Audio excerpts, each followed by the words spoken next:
Guys, it is Coach Melissa here in the gym, and it's actually Monday evening, just about 5 o'clock, and I am here with another edition of Nutrition News. A little bit later, a lot later than I am normally here doing Nutrition News, and that's the kind of day that we've had in here. So, we're going to do Nutrition News now, just before dinner time. And it may be get a little bit louder in here because we do have a session about to begin. Our 4:50 session is happening just outside this door with Coach Adrian on the mic. So enjoy that if you do end up hearing it. This nutrition news actually is going to be about what was in the news. Perhaps you heard it as well. And if not, then I'm going to enlighten you. This was in the news over the weekend, the end of last week, over the weekend. And it was actually from Health Canada. Health Canada wants to make sure you know if your food is high in certain things like sugar, sodium, saturated fat, and is proposing new regulations that's going to make it easier for shoppers like yourselves to identify whether that food, that packaged food, is high in things like saturated fat, sugar, or sodium. And my question to you is, what do you think about this?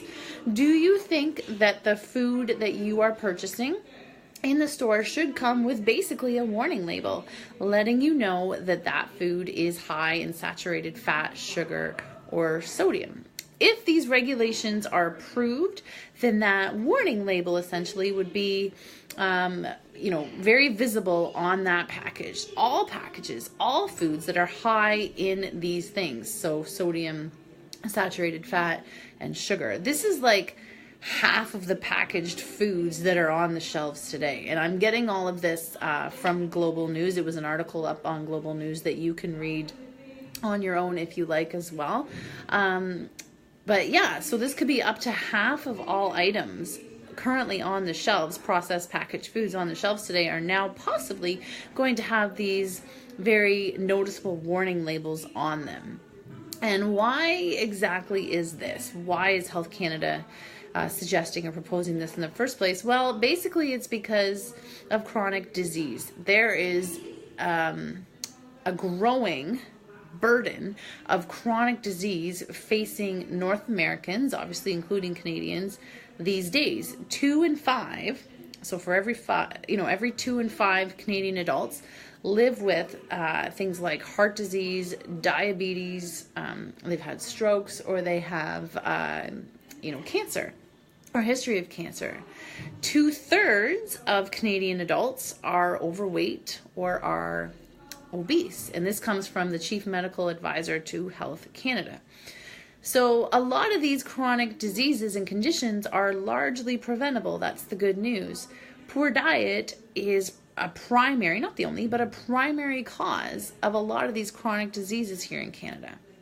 So perhaps, putting these labels on these foods will help you and I and Canadians to choose healthier foods, or to at least think twice before, buying these foods, especially on impulse. This label will be what you see first on these packages when you're grocery shopping. My question is, if you saw these labels on these packages, would you think twice? Would it cause you to second guess? Would it cause you to perhaps be more health conscious when you are choosing what you are buying?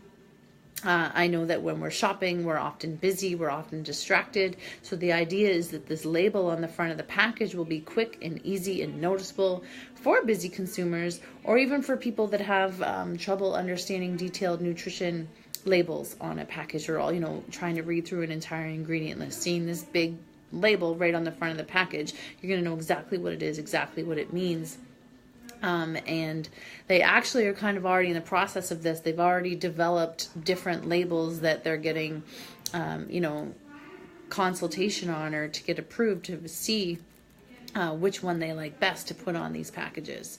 Foods will be required to carry this label if their sodium, sugar, or saturated fat content is above 15% of the recommended daily value, or 30% if it's a prepackaged meal or a main dish. The requirements will also be adjusted based on an expected serving size. So for things like cream for coffee or for candies, so that foods that are concentrated sources of saturated fat, sugar, or sodium will still be labeled, even though people don't generally eat much of them at a time. Some products may be exempt from this, so like vegetable oils and like, you know, a bag of white sugar or a box of table salt or a container of honey would be exempt from this type of thing. So again, I'm curious. This is what's possibly coming. This is what has been proposed.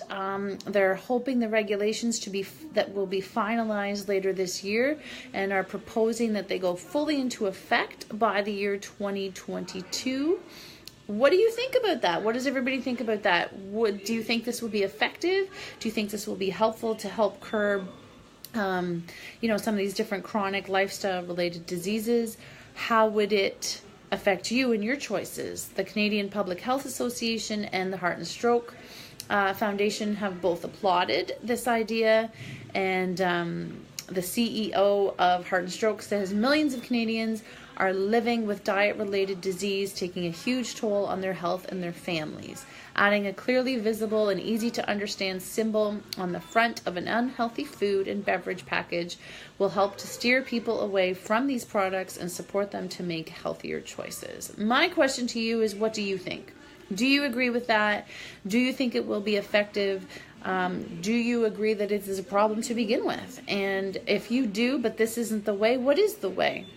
I'm curious to have a conversation with each of you as to what you think about this new proposal. It's not unlike when they first put the labels on cigarette packages, right? And you know, there was mixed feedback and opinion about that. So I'm curious what your opinions would be about this, because this is over half of the products in the stores. It's going to be in our faces everywhere we go. Will this be effective for you or not? Let me know what you think. That's my question to you for this edition tonight, the 12th of February of Nutrition News. We have a Bring a Buddy workout happening here at Goderich Fit Body Boot Camp on Wednesday in celebration of Valentine's Day, and for some of us in here, we affectionately refer to it as Singles Awareness Day. So we are encouraging all of our members to bring a buddy, or bring their honey, or bring somebody in. Those that work out together, stay together. Those that sweat together, stay together. Working out with people in your personal life that support you will make you a lot more successful. We know that for sure. So if you know somebody who comes here and you want to get in on this, say, hey, are you taking a buddy on Wednesday? I'd love to come and join you. It's for all of our regular sessions, regular session times on Wednesday for Fit Body Boot Camp and for Fit Body Forever. And then on Saturday, which is Family Day weekend here in Ontario, we are encouraging and inviting all of our members to bring their kids for one big, crazy fun 9 a.m. 45-minute workout. That's happening in here on Saturday. Children of all ages are welcome to join their adults for a super fun, super loud, super crazy, super awesome workout in here. And then, of course, next Monday, is a holiday, so we will be closed. No nutrition news next Monday, February 19th. That's all there is for today. I hope to hear back from you on your opinions on this hot topic that I'm sure is going to be debated lots more in the days, months to come. Thanks for watching, everybody. Have a great rest of your Monday evening. Bye-bye.